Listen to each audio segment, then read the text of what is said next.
Hello, my friend, and welcome to the 594th episode of the Sales Podcast. I'm Wes Schaefer, the Sales Whisperer, your host. Today, we have Nick Capozzi. Nick is an interesting dude.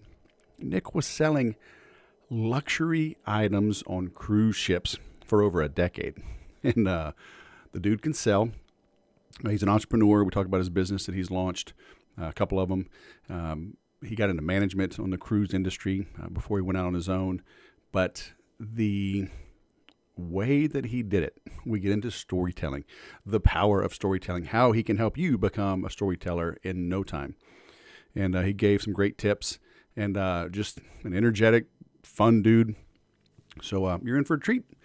I'll keep this short because, as you know, royalty. Yeah, I'm royalty. I'm the president of my HOA. That's right. You don't have to stand at attention, though. All right. We have a Christmas dinner that our management company has invited us to. So we're heading to a bougie country club, so we shall see. I wonder if I'll tell them I'm on a carnivore diet and just eat like 3 steaks. Might embarrass my wife. All the more reason to do it. Well, it's Christmas, and she is Santa. All right, I'll behave myself, but she doesn't always eat everything, so I can eat some of hers. So I'll keep this intro quick, all right, because I got to go get dressed and go be bougie. But it's a good episode, and I'm going to be talking about a lot more online and sending out emails on 12 weeks to peak. All right, it's still free. I've been working on the spreadsheet that you get with it. Everything's connected, tracking, and cumulative. 12weekstopeak.com. Got a free support group on LinkedIn to help you keep going through that. I may move it to Facebook. We'll see. But that's where it is for now. Some folks have had great success. Nicole, she's in my Gorillas of Growth group as well. She's in the copywriting class on Friday. She has, I think she said, quadrupled her income this year. And she has good things to say about my impact on that. So, hey, I will toot my own horn. Nicole Lucas, she's in commercial insurance. Jason, you may be seeing, if you're following this, if you start to follow the hashtag, Jason Canigan has been very deliberate. Excuse me, still got a cough. It's unbelievable. He's been very good and proficient on making videos. It's one of the things that I have you do. Nicole, she was funny on Friday. She talked about how she's had to restart several times. But completing it is not really the goal. Doing it so you become more intentional, more specific, more deliberate in your sales and marketing efforts is the goal. And she has done that. Jason has been quite efficient at both, growing his business, growing sales, and sticking to the program. So 12weekstopeak.com, get you some of that. Okay, have a great year with this program, with this accountability program. Okay, if you want to talk with me each week and get more advice and feedback, join us in gorillasofgrowth.com. I'll be raising the price on that in 2023. So lock in some savings now. It's a tax write-off. So, just do it. All right, invest in yourself. It's always good. I guarantee. So do those 2 things and then come back and listen to this episode with Nick Capozzi. I'm just going to start out singing the Love Boat theme song. Or can you sing the Love Boat theme song? And then we'll explain to our listeners why we're singing the Love Boat theme song. You know what? I've never actually seen the Love Boat, believe it or not. So I couldn't tell you what the theme song is. But you know what I'm talking about. I do know what you're talking about.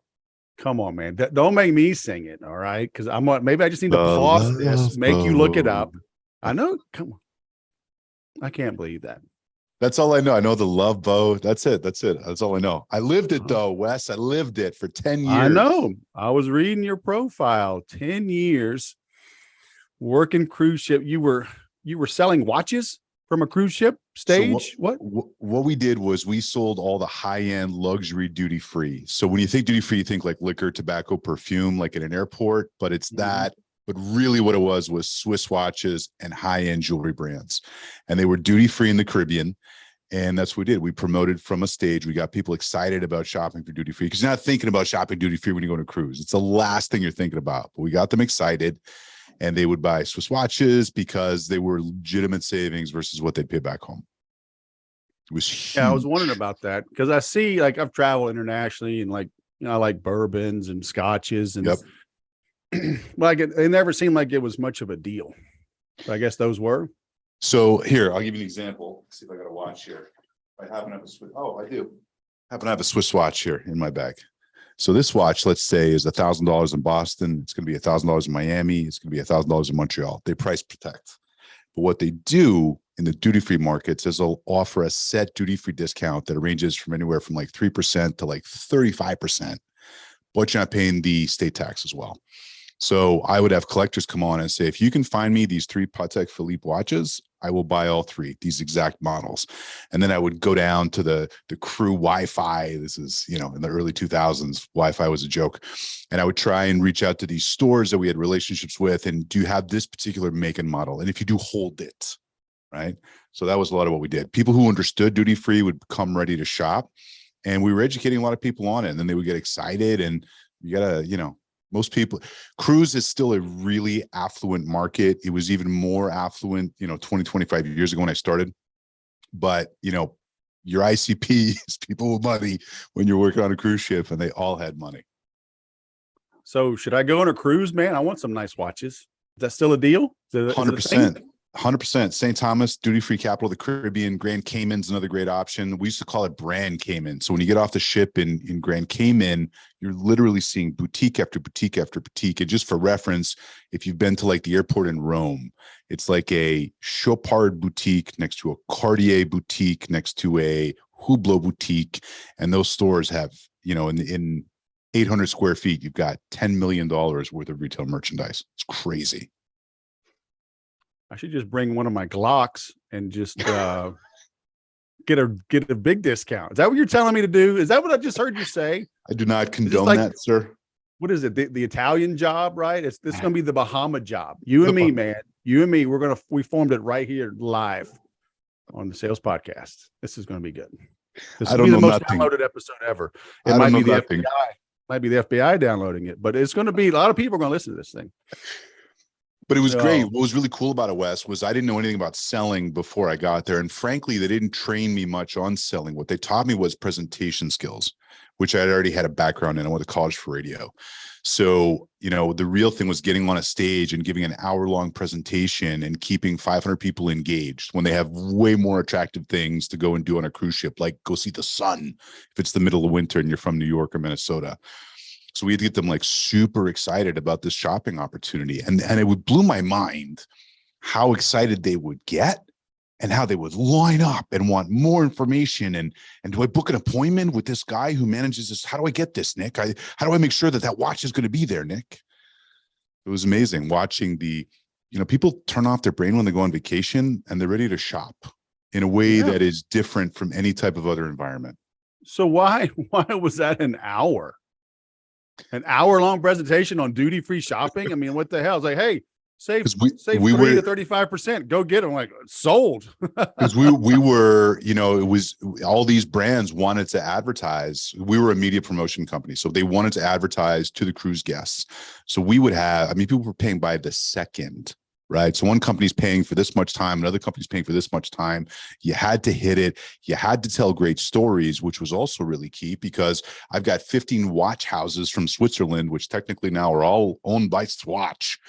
So how do I make these stories sound different? How do I position a Breitling differently than I do a Cartier watch or an Omega watch or Omega for our friends in the UK?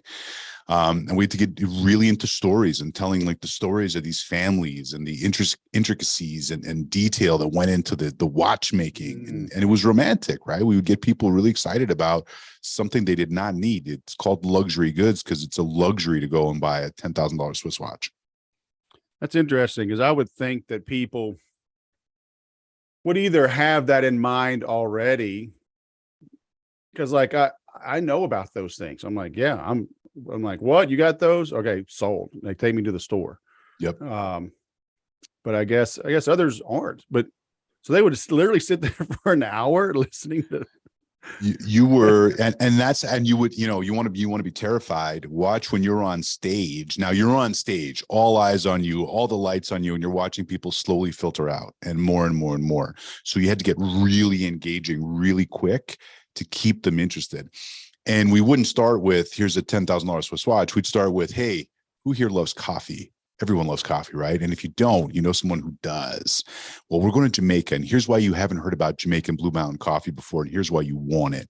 So we'd get people excited about kind of those regular, shopping things that they would want to bring home for people, and then we would get really into, we would kind of layer to the higher end, and there was a lot of people. I mean, some of these suites on a cruise is like $40,000 a week, so you're dropping 40 grand on a vacation to drop another 10, 15 grand on a watch is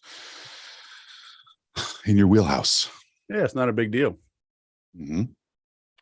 So on your LinkedIn, you say you can help somebody become a great storyteller in 30 minutes. Yeah, I can. All right, the clock is ticking. It is 10:41 a.m. Pacific. Not one of you weirdos in Arizona that don't change time. I don't even know. What are you now, like Greenwich Mean Time? I don't even know what time y'all are. So we're going Pacific, okay? 10:41. Okay. I'm with you. You got 30 minutes, man. Here's the key. Now, you don't need 30 minutes. Just take this one lesson. All right. That's good because I have a short attention span. Okay, amen. You're talking too many technical details. So whether you're selling a technical product or you're selling a service or you're selling cars or you're selling photocopiers, we get bogged down in the technical details because we think that that's enticing. And if I'm talking to a technical minded person, that's a maybe, but we have different personas, right? So the key with telling a really great story is vivid imagery. You want to keep people engaged. The idea of, or the goal of telling a great story is that you've got people who have two screens going, now focus to you. Someone who's got camera off, now turning their camera on, paying attention to what you're talking about.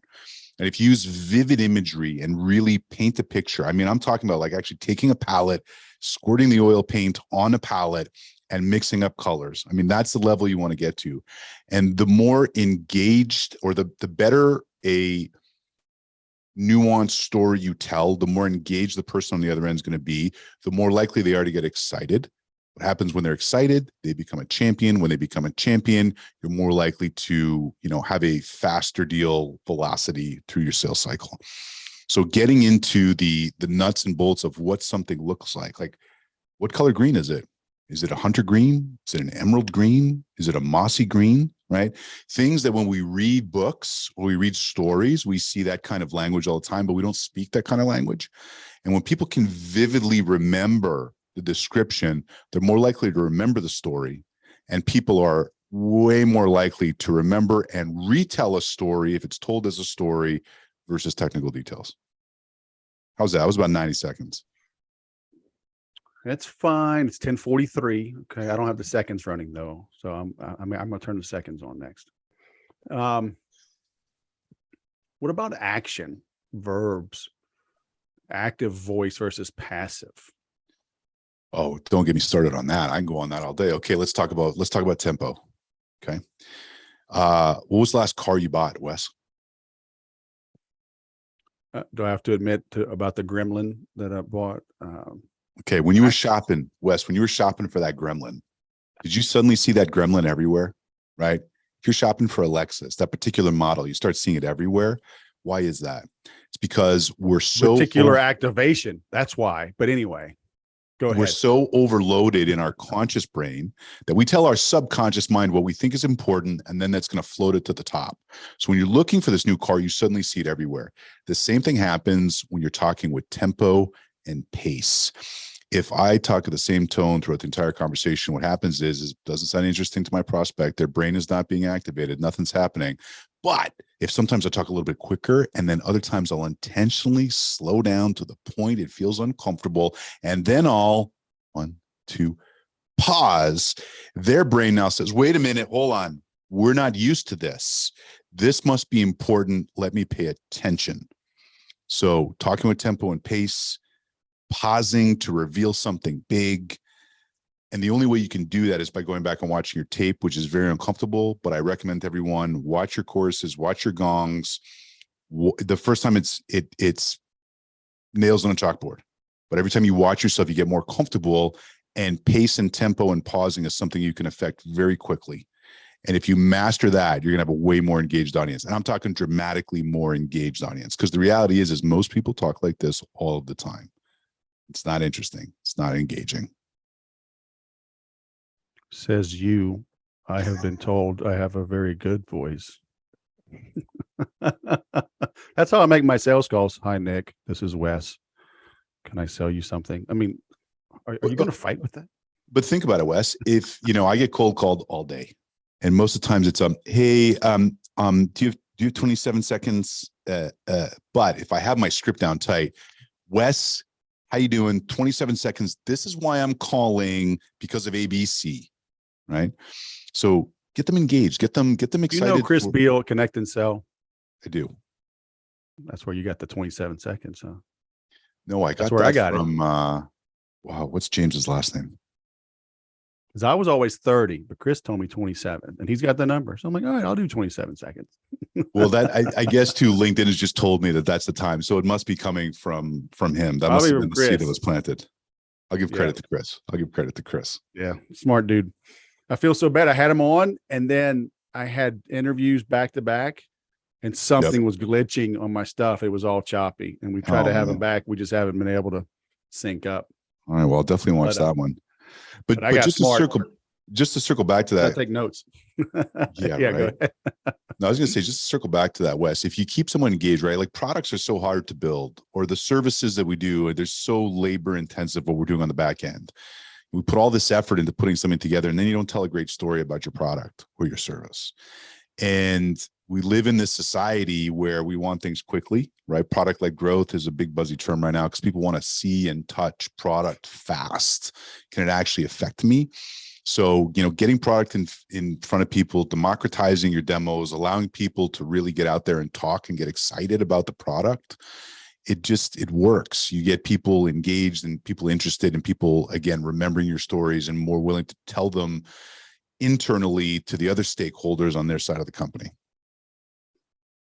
How easy is that, though? I mean, look, I'm in business because people can't do that. Yep. Right. I deal a lot with techie people. Mm-hmm.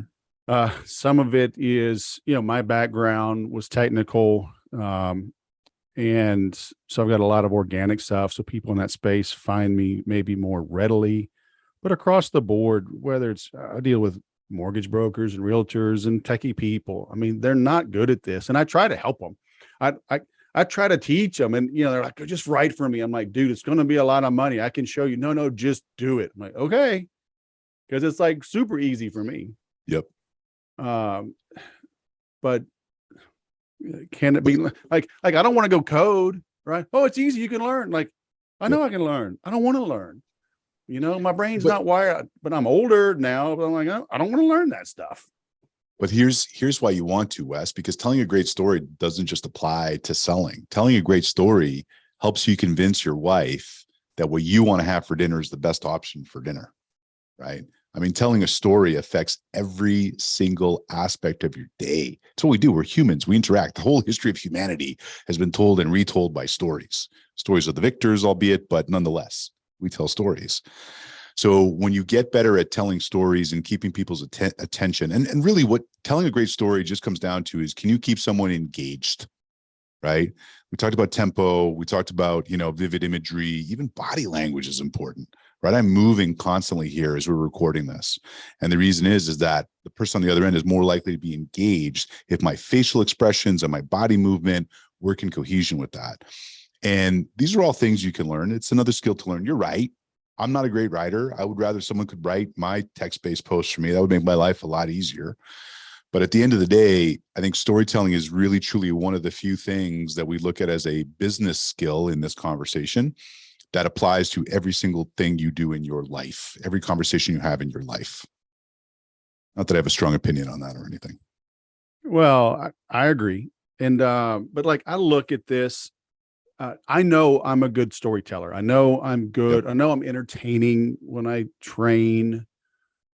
But I think back, like you talk about tone and pace. It's like, I know I do that stuff. I do not do it consciously though. Right. Right. So that I learn it in the past and I just kind of forgot it. Or like, where the hell did I learn all this stuff? Because I've been in sales a long time. You're naturally charismatic, right? The minute we got on this Zoom before we started recording, I'm like, wow, you jump out at me in the best way possible. So you're very charismatic, but charismatic skills can be taught. You might have a more natural aptitude for it, but I really believe that you can teach charismatic skills. Basic one, smile, right? Just get in the habit of smiling when you're talking to people. And that's what it comes down to. People like people who are engaging and charismatic, they're drawn to them, right? There's something about that. So how do you pull people kind of into that aura? And you don't have to become a Wes and do it the way Wes does it. But even if you became 10% more engaging, it means you keep people engaged 10% longer, right? What can happen in that time? Changes the dynamic of your day-to-day from a business perspective, whatever you're selling. I don't care if you're selling real estate. I don't care if you're selling cars, watches, tech. People want to be engaged, right? I mean, let's talk about it from a car dealership point of view. I walk onto a car dealership. If the person comes out and they're charismatic and engaging, I'm more likely to sit through and actually look at more of the vehicles they're showing me. But if someone comes out and is like, hey, hi, just gets into discovery right away. What are you looking for? How many kids do you have? Are you going to take it out on the weekend? You want to go by flooring in Arizona? Right. When I came from the cruise business and accidentally wound up in tech, I came from this pure B2C environment into this B2B environment. And the first question I asked was, where's the rapport building, right? Where's the person actually getting to know you? And they were like, whoa, we don't do that in tech. What do you, no, are you kidding? We don't want to, no, why? That's uncomfortable. Mm-hmm. But think about it. If I'm going to a car dealership, right? If I go and I meet someone and they're, whatever, a little standoffish and get right into discovery. What are you looking to buy this vehicle for? How many kids do you have? You're going to take it off-roading on the weekend in Arizona. Okay, I'm going to have one type of conversation. But if someone comes out and is like, hey, how are you? Nice to meet you. Really glad you came by today. Let's talk a little bit, about you and what you're trying to do. And notice you're looking at the Jeeps. Do you like Jeeping? And I know as a seller that they're rapport building with me. And I know it's because they're trying to get to know me. So they are going to pull me into their sphere. But 30 seconds later, I forget that. And I'm just a human. And they have built rapport with me. And I'm way more likely to the person who's building rapport to go and actually look at the extra models of vehicles that I wasn't really thinking about. And I'm more likely to follow up or answer the phone when they call me from that dealership versus the other person. So there's something to building rapport. There's something to being human. There's something to these interactions that are really key. And it goes back to what I was talking about before about, charisma and being approachable. Yeah, I always tell people, we have to adjust how we sell to match how the prospect buys. Mm-hmm. Stop. It's not a one size fit all, stop. So you're going to get all 87 slides because that's what corporate said, it's like, yeah, good luck with that, dude. That's why you're struggling. So do you have some examples of, because I just want to give people that are listening, because they may think, this isn't for me. Like you're talking about, I don't want to write. Yep.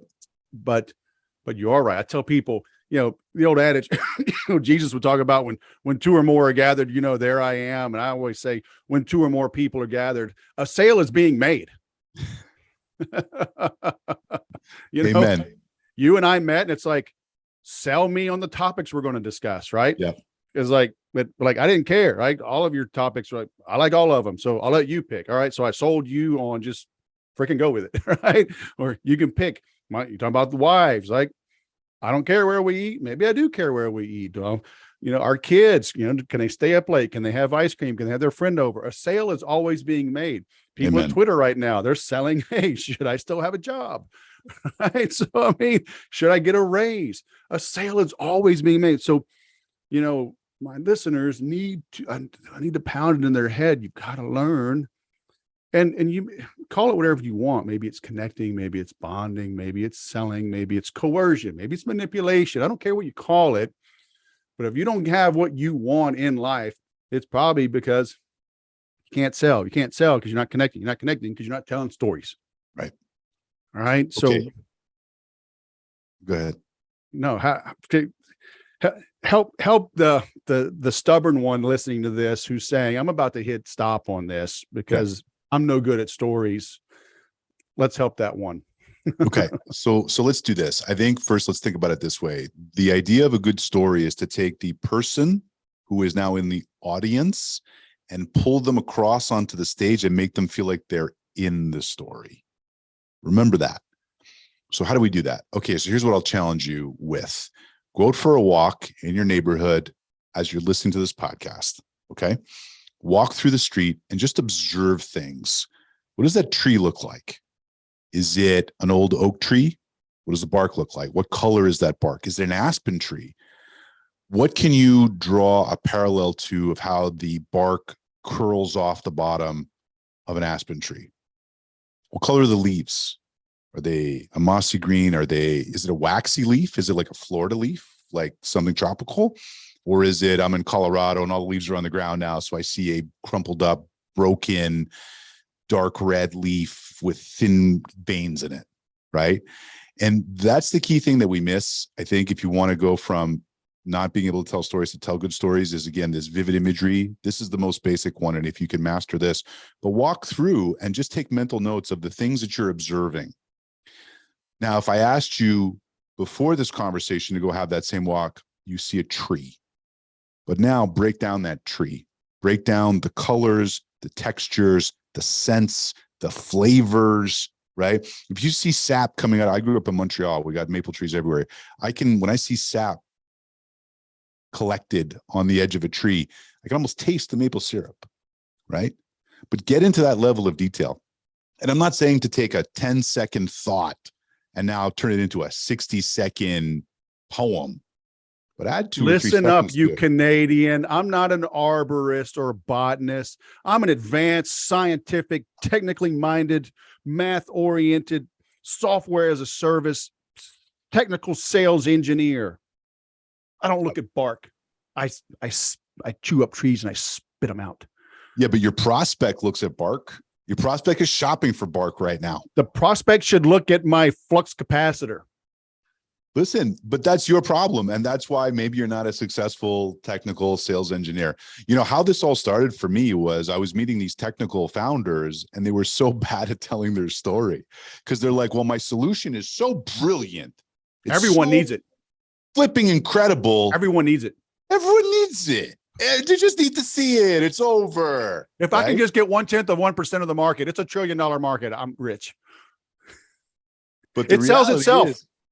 Okay, sells itself to another technical person, but who are you selling to? If I'm a technical seller selling to other technical people, it's a technical conversation. We talk about buyer personas all the time, right? We talk about, even DISC, right? Myers-Briggs, all these different ways of categorizing people, right? We talk about these personas in sales all the time. If I'm taking my same product, if I'm showing demo stack to a CFO, it better be a different conversation than if I'm pitching it to a CMO. And if it's not, you're not doing a very good job at your job, right? So I think, and I'll go back to something that Bilal Batrari taught me 2 years ago, and I'll never forget this. And this is like, I carry this pail of water with me every day now. The biggest problem sellers make is it's about us.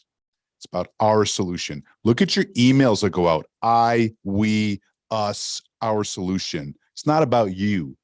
The hero of the story is your buyer. And if you are not positioning them as the hero, your problem, you are missing out. Because it's not about you. It is about the prospect. If you are really, truly a seller in 2022, going into 2023, you better be thinking about how your prospect is using your product, is thinking about your product, is comparing your product to everyone else's. Because the reality is we're all selling the same widget, Wes. There's 9 other companies selling the same widget as me. But if I tell a really great story and I get someone engaged and excited, the reality is most of these widget companies are pretty similar. They're pretty similar, right? You're trying to stand on like one thing that differentiates you. Otherwise, it's kind of similar. So get into the top 3 by building a champion right away. And you build a champion by getting them engaged and excited. So you know what? Sales engineer who's a technical seller, and you just want to talk tech, cool, but you're in the wrong job. Maybe you need to get into development or into product. But if Yeah. you want to be customer facing and you want to talk to customers and have that interaction, you have the microphone, but it's their story. Yep. I tell people all the time, like, go look at an Apple commercial, or, go look online at one of their demos. They always start very zoomed in. The Apple Watch, like they're zoomed in on the crown, the little dial, and then they zoom out, and more and more manufacturers are doing this. Yeah. And now, like, car, whatever, Mercedes, I remember a long time ago, in TV land, a long time ago, just a couple of years ago, like Mercedes has that little, under the shifter or whatever, or on your elbow, right, on the armrest in the center, they've got a little, like a trackpad, basically. Yep. You've seen those? I have. And they start out the commercial, boom, zoomed in on that thing, and then they zoom out. They'll zoom in the stitching of the leather of the headrest, and then and so I've told people forever, like, I've sold a lot of Infusionsoft over the years, but I would make little 3 and 5 minute videos. Here's that one nagging thing. Here's how to fix that one nagging thing. And it's not nagging you anymore, right? I'm not going to show you the entire back end system, how the RESTful API, connects over SSL, HTTPS, JavaScript. I'm like, oh crap, what? Just one little thing. And that's how humans use the software. And people are like, hey, I can relate to that. Yep. It's like, don't make this shit hard. Because the reality is, Wes, we're trying to save people time or money, right? Can I create, hey, CFO, with this new accounting software, if I can save you this much time per week, how would you redeploy that time? Would you spend it with your kids? Would you, whatever that is, right? Those are the pain points for the tech we're selling, right? Because all we're selling is efficiency. And efficiency sounds great, but it's very difficult to quantify efficiency, right? At least when you're being presented something. Yeah. So, I always tell people, never position your product as saving time or money. But the reality is that's often what we're doing with our products. Yeah. Right. I mean, we are alleviating an aggravation. Yes. Right. We are ameliorating a pain. Yes. That's what we're doing. Love your choice of words. So what, I don't even know your other company, Demo Stack, but I'm envisioning, are you helping people do like a technical demo, help them do it simpler, easier? Like what's up with that? Yeah. So what Demo Stack does is it clones the front end of your product without touching your back end data. Right. So you want to talk about telling a compelling story. People want to see product, but it's difficult. Hey, this is a family friendly podcast, or front end, back end. Is it okay to talk about this stuff? I mean, I'm not geeky like you, and I'm not freaky like you either. Okay. So we need to start this over. No, we're good. We're aligned. Wes. Right, See, a little miscommunication. Let me paint a better picture.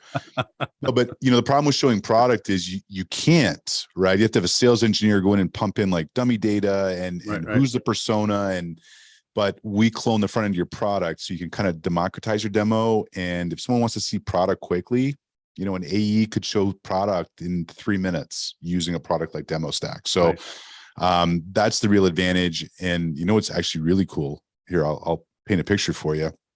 I went through, our Gong recordings of our conversations. I was looking for people's like shocked reactions to our product because the space is new. And how does a sales engineer who's been dumping, dummy data into a product for 20 years react to seeing us clone the front end of your product in like a couple of minutes? So I wasn't looking up, how did you do that? I was looking up holy bleep and how the bleep did you do that? And lo and behold, dozens and dozens of unfiltered reactions to people seeing the product for the first time. So, and that's what you want to do. Tell a great story, right? We have a great story in that the product is new, right? Like, how do you do that? I mean, it's really like we're taking 40 hours a week and taking that off your plate. And how do you redeploy now that talent, right? Internally. So. It's interesting. That's a good approach, to see like where that pivot was made, that aha moment. So that's cool. And I just had Gong.io's marketing guy on just a couple episodes ago. Udi? Yeah, Udi. Udi's great. Big fan. And I had Chris on Orlob years ago. So yeah, their name keeps coming up. Some good software. Well, let's talk quick about what Udi did and how they told a story, but a technical story. Okay. So what Gong did was they suddenly now had all this data, right? All these keywords that were coming up. So for example, you have a higher chance of closing a sale if you swear in the demo. They have data that proves that.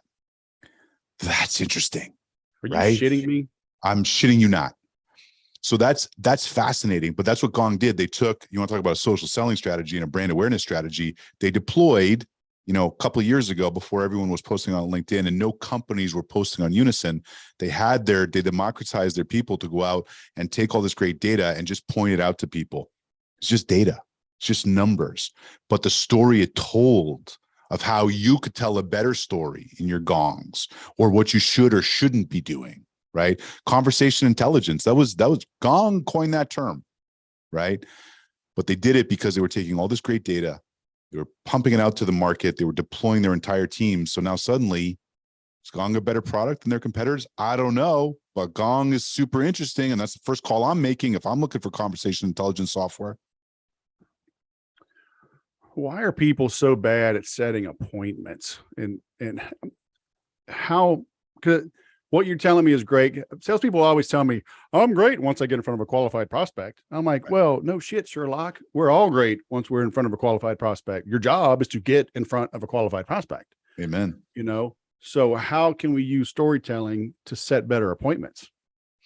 That's a great question. So I think having an overall content strategy. So if I was an individual contributor, whether I don't care if I'm a sales rep on the floor on a car dealership, or I'm a BDR or SDR booking meetings for a tech company, I'm creating content. Well, there's three things you can do when it comes to content. You can create content, you can curate content, set a Google News alert for your industry, for what people are talking about, take those, add a little nuance to it, post those. But the third thing is, the most important, is commenting on content. So getting involved in these discussions. So if you want to book more meetings and tell better stories, tell the story of, not specifically your product. People don't, then it becomes too salesy. But talk about the problems that arise that your product happens to solve. Don't connect the dots. Some people do it on their own. Talk about the problems. So if I'm selling into CFOs, chief financial officers, I've got Google News alerts for everything that they're dealing with, right? And those are great for creating content, but those are great for also just pushing out, hey, Wes, LinkedIn connection or LinkedIn follower. Just saw this really interesting article about ABC that I thought might pertain to you. Thought I would just share it with you. That's it. No ask. No, here's my calendar. No, do you want to have here's what my software does? No, just Wes giving you value, right? So presenting value in your space is a great pull mechanism, right? You still want to be out there. I look at a traditional sales process as playing defense. Defense wins championships, no question. But you got to score goals too. And social selling, putting yourself out there, creating awareness, creating content, creating a compelling reason for people to want to reach out to you. Well, now you're pulling people in and you're scoring goals. Top shelf, where mama hides the cookies. How'd you know that? Rick Jenner at Buffalo Sabres. Top shelf where mama hides the cookies. My mama had this little Mickey or mini cookie jar. Actually, it wasn't even that. It was a little Orphan Annie or whatever, little cheeks. She kept it right on the countertop. But I was a good kid. Okay, so maybe bad kids. I'm getting some insight into you. Things are starting to make sense now. I'm a good kid. I was always good. I never got in trouble. Mm-hmm. Call your mama. I want her on the patch her in right now. I had to in the cruise industry. I was crossing international borders every single day. So 10 years you did that? You said lived at sea for a decade, and I was an executive for another 5. Oh my god. Shoreside. Yeah. So do they give you like good quarters? So I technically had an officer cabin. So imagine, let's say, like a 10 by 8 room with a tiny little bathroom where the toilet like literally is also in the shower, not kidding. Right. But you know, I had a little porthole, and like my life was amazing. I mean, like growing up in Montreal was an amazing place to grow up, but I'm like, I knew as a kid, I'm like, get me out of winter. So I'm in the Caribbean every day. Well, so for us, enterprise selling was Caribbean in the winter, Alaska in the summer. So it was a great life. Nice. But I would open up my little porthole. I would open up the drapes and look out. I'm like, oh, I'm in Cozumel today, or oh, I'm in Aruba today. And you know, 98% of people are in a really good mood when they're on vacation. You would have the one, here's part of the 1%. You would always have this every week. There'd be a dad freaking out in the lobby on the first day of the cruise. And it was because mom was like, I'm on vacation. I handle the kids every day. You're in charge, dad. So he's now spent 6 hours on a plane, then in some Ubers trying to get the kids from Chicago to Miami. He is not having it. And he's just tearing everyone down. So, but other than that, most people are in a good mood. So what do you do with that guy? You just hand him like a shot of whiskey? And I'll be like, there's the hotel director. I'm just selling duty free. But you know what? Actually, this is interesting. You know how I would give value, Wes? I teach people this, but I think this is super valuable. We talk about giving value. I was giving value my whole career in cruise, and I didn't realize it. But what happened was that the busiest part of the entire cruise was that first day when everyone got on board, and you would have the line at guest relations that would be 200 deep. And people are just looking for answers. So you'd have the hotel director there. So you'd have everyone at guest services lined up. You'd have the hotel director would be out. The F&B manager would be out. Everyone would be out trying to help, but they didn't really want to be there because they were playing defense. I didn't need to be there. So I was playing offense. So what I would do is I would go through the line and I would be like, sorry to interrupt you. I just want to make sure you're in the right line. Can I just answer? Let me know what your question is. And they would say, I need this. You're in the right line. But half the time they were in the wrong line, and they need to go from the 200-person line to the 2-person line over there. And I would solve that problem. And they would be like, oh my gosh, thank you. Who are you? They'd look at your name badge, right? So what was I doing? I was giving value to the guest I didn't know. And then suddenly that person I helped, there was now a 50-50 chance they were going to come to my live presentation the next day. I never said what I did. I never pitch slapped them via LinkedIn message. I solved the problem, and now suddenly I was a hero and a good guy and a great start to their vacation. Should I go on a cruise? I've never been on a cruise. Oh, buddy. Well, so if you want to talk cruising, are you going by yourself? Are you going with the wife? I want to use all of your points because I've got to take a wife, 7 kids, and now 2 in-laws. Whoo! Well, you're in Southern California. What I would do is a 3 or 4 day down to like Ensenada. Carnival's got a ton of those. You just drive down to Long Beach, probably pay $200 a person. You don't have to fly. So that's a great taste for cruising. Can I give them your name and get on for free? Not on Carnival. They don't like me on Carnival.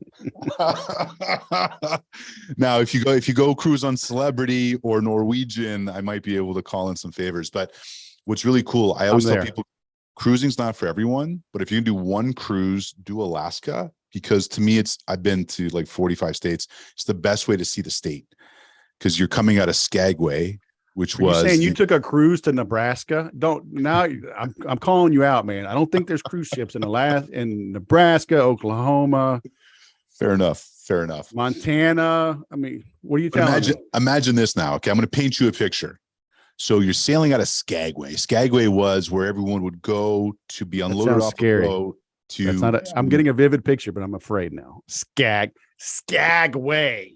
Beautiful matchstick buildings. This is where everyone got dropped off on the boats, and then they would hike to the Yukon for the gold rush. Where they all died. Yeah, okay. Give me somewhere south. All right, no, continue. I'm sorry. But imagine it's midnight. You're so far north that the sky is blue like it's the middle of the day at midnight. You're now sailing out of this fjord out of Skagway on the 12th deck, sitting on the side, little blanket over your legs because it's 50 degrees. You got something in a snifter, and you're looking over the side of the ship at bald eagles and whales and moose, and it's just epic. You're like, how is this part of America? I don't feel like I'm in America. It's such a special place. So Alaska is a great place to go. Another one of my favorites is the Baltics. What's super cool about cruising into the Baltics is you're docking in all these historical downtowns that were not affected by the Second World War. So downtown Stockholm and Copenhagen and Tallinn, Estonia, and Helsinki. Wow, the Baltics are amazing. Do they fly you out there to start, like as an employee, or would you hop different cruises and eventually work your way over there? They'd fly you out. So they would, again, for us, it was mostly the Caribbean. I had to become an executive to actually travel to some places with cruise, because I was a top seller in the Caribbean. So, but yeah, no, there's not like an Atlantic cruise, right? I mean, they're always like shorter, like so an Atlantic Mediterranean cruise or something. A transatlantic would be when a ship repositions from doing let's say the Med in the summer. So I've been on like a 12-day from like the Canary Islands to San Juan, Puerto Rico, which was. Do they sell that, or just book it and get from? No, they'll sell it, but it'll be really well priced. But if you're in like Southern Florida, you haven't cruised. If you're in Southern California, anywhere on the Pacific coast, you hop on one of those ships to Alaska. So you're taking the flying element out of it, right? Just to, for the cost of it. They go from Long Beach all the way up to Alaska? Yes, some do when they're repositioning. So they would stop in like LA, San Francisco, Astoria, Oregon, then either Seattle or Vancouver, depending on where home port is. And then they would hit usually Juneau, Ketchikan, Skagway. That's kind of what we call the milk run, those traditional runs. So. And do they want to get off and go tour, or? Oh yeah. That's just like hang out on the ship. Just like, hey, I want 10 days, just feet propped up and getting taken care of. Experienced cruisers, it's the latter, but new cruisers base their entire trip around what ports they're going to. I'm like, that's the wrong strategy, because there's cool things to do in all these ports, but yeah, no, you're getting off. It's like this ship just overflows with 3,000 or 4,000 guests the minute you get into port. It's actually very well organized and very well run. But what people don't realize, they think they're going for the ports, but then they realize, if you haven't cruised before, the hardware of the ships themselves, it's like a Vegas hotel at sea. The engineering, the technology is fascinating. I still geek out on it, right? Yeah. And these are really nice ships. I mean, think of the newest Vegas hotel that just came out. What does that look like? I mean, that's what you're stepping onto, except there's also a spa and a casino and duty-free shopping and zip lines and surfing. Like, just Google, if you're listening to this, you want to get an idea, Google Royal Caribbean Oasis of the Seas and just look at the images of that. So a good friend of mine, he is indulgent, let's say. Okay. I always tell him he has set the record for the most weight cumulatively ever lost. Oh, wow. Because he'll eat like half a gallon of ice cream every night for 6 months. And then like his brothers are intense and one's a Marine and blah, blah, blah. And they're like, we're going to run 100-mile. He just did a 100-mile race, like in Scotland. Oh, crazy. So he'll just, or an Ironman. So he'll train for 6 months and get in the best shape of his life. But he did a cruise years ago, a 3-day cruise. He gained 11 pounds in 3 days. He said like all the food's included. So he'd just walk around he'd get chicken strips and gravy walking to dinner. And then get to dinner and order 2 of everything, appetizers, entrees, and dessert, and eat it all. I was definitely a little bit fluffier when I lived on cruise ships, but it's like anything else. It's like portion control. There's smart options. You get on these ships now, like if I get on the Norwegian Getaway, there's the main dining room, there's the main buffet, which are your 2 kind of keep, but then there's like 12 specialty restaurants. So I want to have sushi, or I want to, I don't know if there's any like vegan options now, but the point is there is a plethora of options. But if you tell me 11 pounds, what I'll tell you is it's probably all the salt, because there's so much preservatives, like, right? Because we load up in Miami. We put $1 million of food on Saturday, and that lasts us the whole week. Actually, there's a great series right now on Amazon Prime called The Secret Life of Cruise Ships. It's about the MSC Seaside. I actually worked on that ship. I saw the preview. Yeah, so that's a great one. If you want to get we're talking cruising now. If you want to get a taste for cruise, I would definitely check out The Secret Life of Cruise, the MSC Seaside. Do they have jiu-jitsu on a cruise? Otherwise, I'm not going. They don't, but you want to come roll on the mat here in Phoenix? I'll roll with you. All right. How big you, Wes? 235. Same. Okay, let's go. I'm ready. You roll, coach. You roll. Starting to learning. I used to kickbox, and I did actually had a buddy who was huge, he was very well off, self-made, but was this really cool guy. And he got private lessons of Krav Maga. You know what Krav Maga is? I do. Israeli Special Forces self-defense. And this guy was like 6'6", 270. So he hired this coach, this private lesson. And the coach goes, yo, you need someone your size. I can't spar with you. So for 2 years, I got private lessons that my buddy Paul picked up. So 2 years I learned hand-to-hand kind of grappling That's techniques. awesome. So I need to learn how to roll. But, I'll tell you, I've been a lot of cruise ports that would not normally be cruise ports, or we're flying into Kingston, Jamaica, and then you can take a taxi to get the ship. So, a little bit of self-defense, always nice. Always nice. Never hurts. Yeah. My son, he just got his purple belt last week and I got my brown. Oh my gosh. Okay. I'm not rolling with you. I'm not rolling with you. I'll go easy on you, man. Like they say, if you break them, you buy them, right? So I need you to come back. It was so funny the other day. I was like, asked my professor, I'm like, hey, you like brown belts? We get to slap white belts now, right? He says, oh yeah. He's like, we got to make it look strategic, like an accident. But I think that's what's interesting about jiu-jitsu is that it's not really about striking. It's more about technique. You can be 65 years old and get on the mat and roll. Whereas like at 46, I would not get in a ring and kickbox again. I wouldn't. Right. Yeah. That's all. It's so rough on your joints and everything else. Well, also your jaw. Your jaw. These guys with shins that have been worked down, like, pieces of iron. Yeah, those guys are tough, man. I mean, I took a knee to the temple yesterday. So, I mean, you do get little bumps and bruises here and there, but it was accidental, but it still rattled my cage. We got to get you. We got to get you to Phoenix, man. Let's get you in here. Let's talk. Dude, I used to go all the time, man. I did a lot of work with Infusionsoft, but I'll be back out there. I was supposed to be out there like 4 weeks ago, but been sick, and I stayed home from that one. Well, come through, man. We'll get you in this studio. We'll make some content together. Yeah, we'll hit it. Okay, I'll let you know. So, man, where do we send people? I got some of your links here. We'll include in the show notes. I got your social media or your social. We didn't talk about, but so that's on LinkedIn. I got your Twitter. And really, where the great content is, that it revolves around a lot of what we were talking about around storytelling and how to, sales tips and techniques. DemoStack, all the content. I make content all day in this studio that lives on DemoStack. And then Social is a social media community that I was lucky enough to found with Will Aiken and Jen Allen. And that's just for tips, techniques, process, what's trending, algorithms. If you're doing anything with social media, whether you're a solopreneur or you're a social media manager, we couldn't find a think tank, so we made one. Well, I like the website. I love the I've got something and I got to do something with it, but I've had Diary of a Wimpy Salesman forever. And I own wimpysales.com. I got my little icon dude. So I love your, like the graphics. I got to do something with that because I love the not taking yourself too seriously yet doing it professionally kind of approach. I think when there's something about not taking yourself too seriously, I think, people are like, hey, that looks like someone I actually want to hang out with, right? There's a lot of buttoned up in what we do. And I used to wear a tuxedo twice a week on cruise ships. So now I'm like, can I wear jogging pants and a t-shirt every day? How do I do that?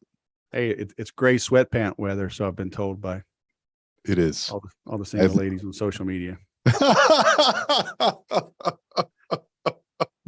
My wife is so heads down, raising 7 kids. She doesn't know any of these common modern references. So I'll throw things out. My kids will be like, what? And my wife's like, what? Kids are like, Dad. And my wife's like, I don't know what that means. No, don't look it up, Mom. I love that.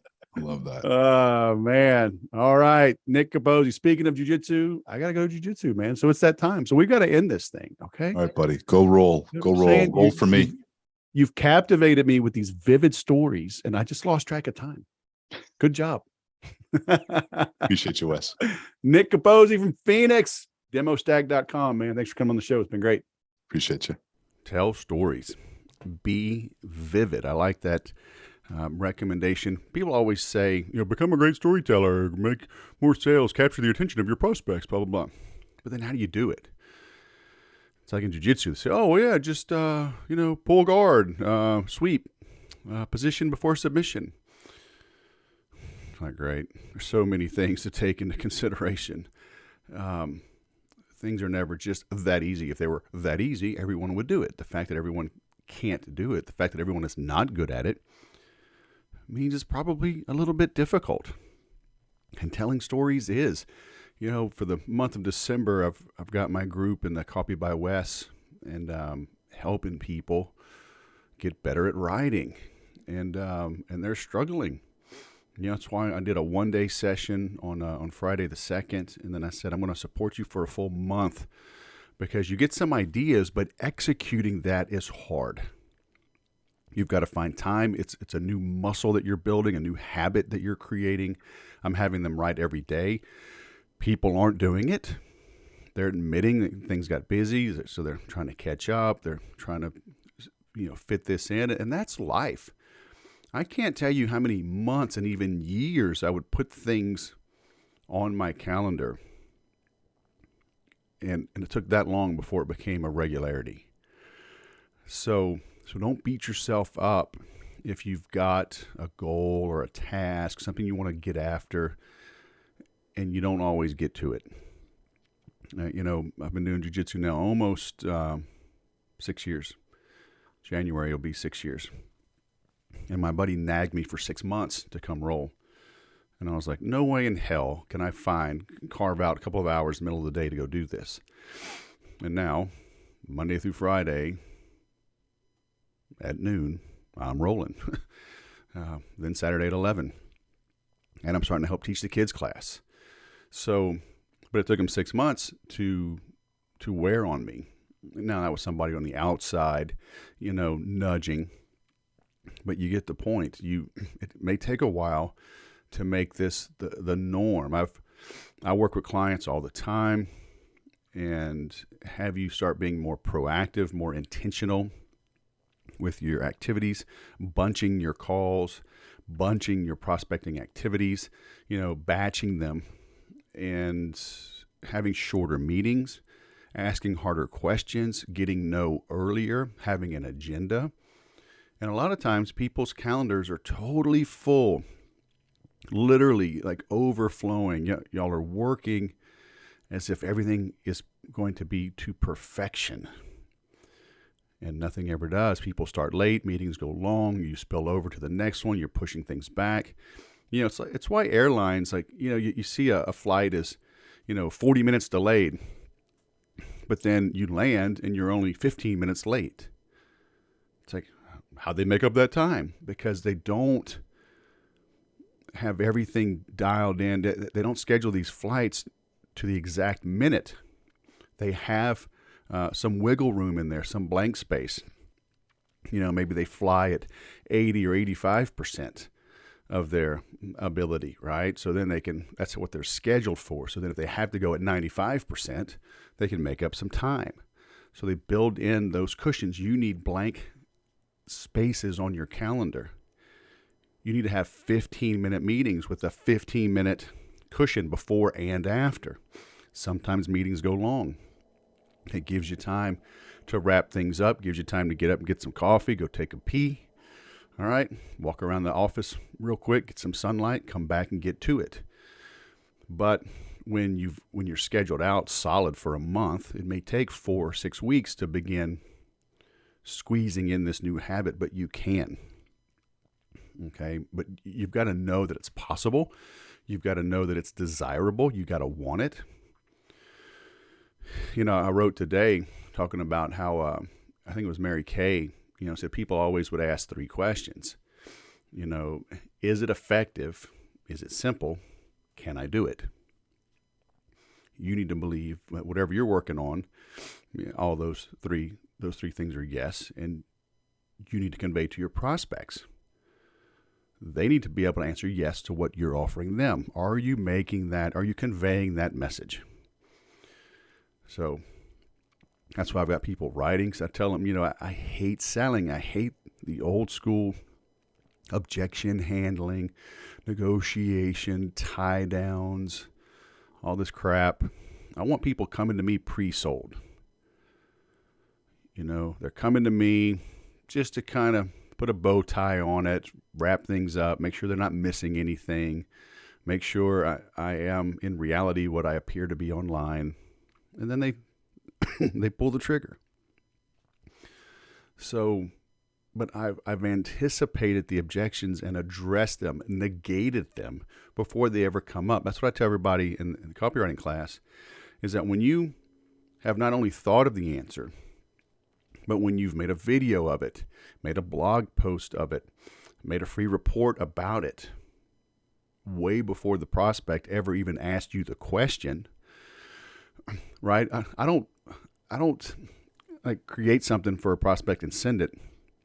We'll be on a call. I'm like, here, let me send you a link. As we're talking, I've got blog posts and white paper, everything else, all about it. No, holy crap.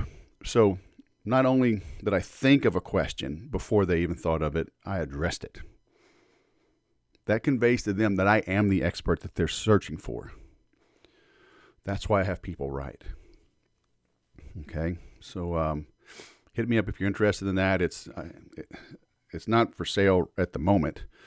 I got everybody going through it, but I recorded almost, I think 6.5 hours of content. I've got a study guide I keep adding to. I'm answering more questions in the group. So we're going to go through the group for a month, and I'm going to iron out and expand on things. I'd never taught a copywriting class, so it was these folks, I call them they're not even the alpha, or they're not the beta, they're the alpha group. So I'll do one a little more expensive next time. Since I've gone through this, I'll do that in early January. Record that one as well, and then we'll have a body of work that can help you get better at writing. You've got to get good at writing. Okay, it's just super important.